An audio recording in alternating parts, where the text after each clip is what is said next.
আমি পাঠ করছি মনীষীদের শৈশব স্মৃতিমালা।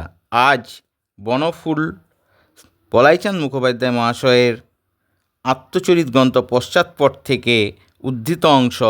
বাঘা, কার্লো, টম। জীবজন্তু পোষার খুব ঝোঁক ছিল।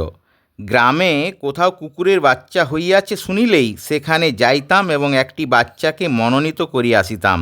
তাহার পর প্রত্যহ গিয়া দেখিতাম বাচ্চাটিকে। প্রায় মাসখানেক পরে দুধ ছাড়িবার পর তাহাকে বগল দাবা করিয়া বাড়ি লইয়া আসিতাম একদিন। তাহার পর তাহাকে তেজি করিবার জন্য তাহার গলায় একটি দড়ি বাঁধিয়া উঠোনের এক ধারে বাঁধিয়া রাখিয়া দিতাম। সে তার স্বরে নানা গ্রামে চিৎকার করিতে থাকিত। তাহাকে লইয়া সারাদিন ব্যস্ত থাকিতাম। তাহার পর ক্রমশ তাহার সহিত ভাব হইয়া যাইত। মা সাধারণত কুকুরকে ঘরে বা বারান্দায় ঢুকিতে দিতেন না। রাত্রে অবশ্য বারান্দার একধারে একটা কেরোসিন কাঠের বাক্সে তাহাকে শুইতে দিতাম। মা তাহাতে আপত্তি করিতেন না। ছেলেবেলায় কয়েকটি কুকুরের নাম এখনও মনে আছে: বাঘা, কার্লো, টম। বাঘা ছিল হলদে রঙের কুকুর, গায়ে মাঝে মাঝে কালো ছিটে ফোটা দাগ ছিল।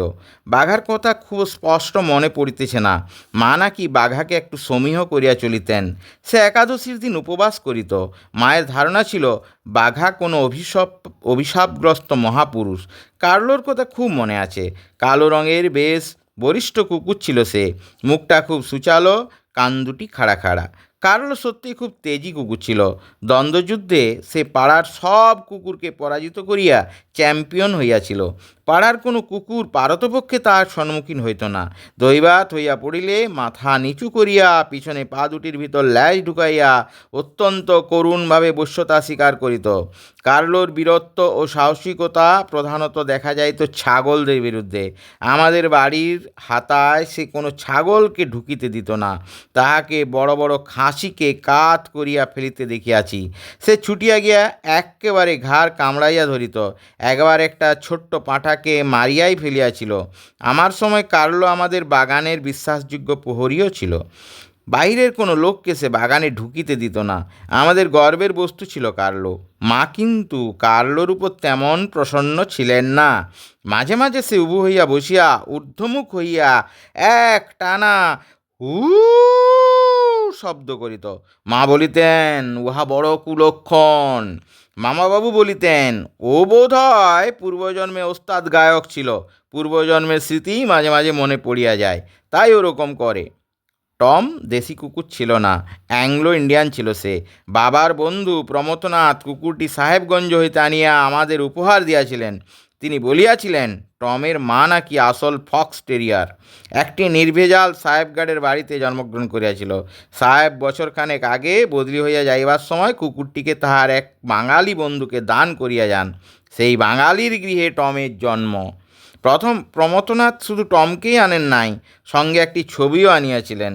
ছবিটিতে একটি ল্যাজকাটা বিলাতি কুকুর সবিস্ময়ে এবং সকৌতুকে একটি মার্জারও শিশুকে নিরীক্ষণ করিতেছিল। প্রমথনাথ বললেন, টমের ল্যাজটা কাটতে হবে।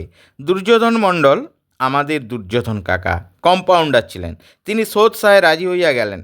একটি ধারালো কাঁচি জলে ফুটাইয়া ফেলিলেন অবিলম্বে। ছবির মাপ অনুসারে প্রমথনাথ টমের ল্যাজের দুই স্থানে দুটি শক্ত সুতো বাঁধিয়া দিলেন।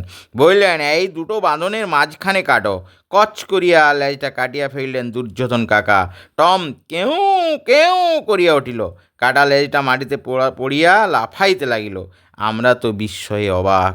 টম বেশ ভালো কুকুর হইয়াছিল, যদিও আকারে ছোট ছিল, কিন্তু প্রতাপ ছিল খুব। বাবার কাছে যে সব রুগী আসিত তাহারা ওই বিলাতি কুত্তাকে দেখিয়া চমৎকৃত হইয়া যাইত। আমাদের এই ঐশ্বর্যে ঈর্ষান্বিত হইয়াছিল অনেকে, প্রলুব্ধ হইয়াছিল। ইহার প্রমাণও পাওয়া যায়। টম চুরি গেল একদিন। খোঁজ খোঁজ রব পড়িয়া গেল চারিদিকে, কিন্তু টমকে আর পাওয়া গেল না। ধন্যবাদ।